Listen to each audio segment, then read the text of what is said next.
Policing, traditional and community-oriented models. Traditional and community-oriented models have particular advantages and disadvantages.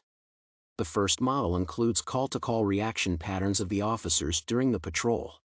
The professionalism of the officers is assessed based on the achievements they gain during a particular period, the number of arrests and responses to calls.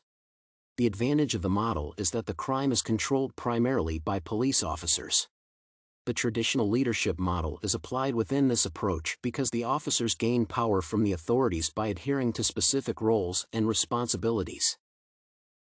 The political era is another factor correlated with the development of the traditional policing model. The policing of this political era is corrupt and brutal. There was no connection with the public. Officers serve the higher authorities, not the people. Reforms are essential elements of this model because the power of the police officers is granted by the governmental reforms passed for political aims. Quick responses to the problems and constant patrolling are positive factors contributing to minimizing crime rates.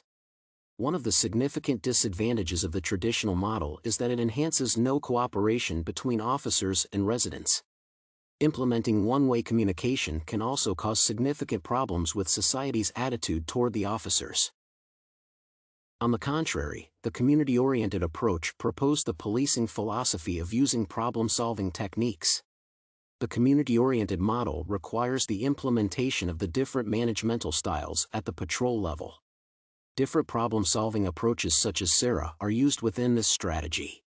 Professionalism is increased due to the more rational analysis of the officer's work and the appliance of the transformational leadership approach.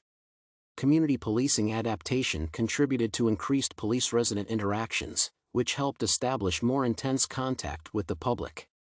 The model's professionalism is evaluated based on the individual characteristics of the different agencies' patrol functions, such as establishing trustful relationships with people.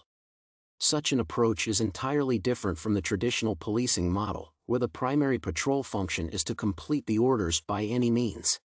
One of the positive aspects of this model is the increased police-resident interactions.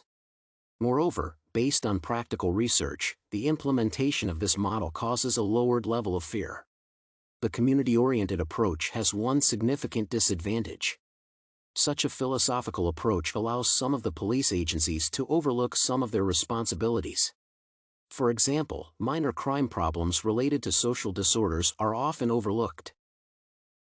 The neighborhood crime problem can be solved by using the SARA analysis model. An example of such a crime can be formulated as follows: the children repeatedly play in abandoned cars, which is potentially dangerous for their lives. The first step of applying the SARA model is identifying repeated problems by the police and the public. The reports of the residents and the patrol notes should be analyzed as per the model. The next step is the analysis examining the underlying conditions of the problem. The abandoned cars which are potentially dangerous should be removed from the place. The core reason is the car owner's carelessness regarding their property, which is harmful to others. The response to the problem should be formulated for all the nearby police agencies. The cooperation of police agencies should be implemented to prevent the future abandonment of the property, which can be potentially dangerous for others. One of the most effective responses is to install surveillance cameras in the places where cars are found. Another response can be identified as cooperating with other agents, potentially changing the situation. For example, discussing the issue with schools can help to increase the children's awareness of the problem. The last step is the assessment of the response's effectiveness. The control over the potentially dangerous place will definitely impact the identified problem positively.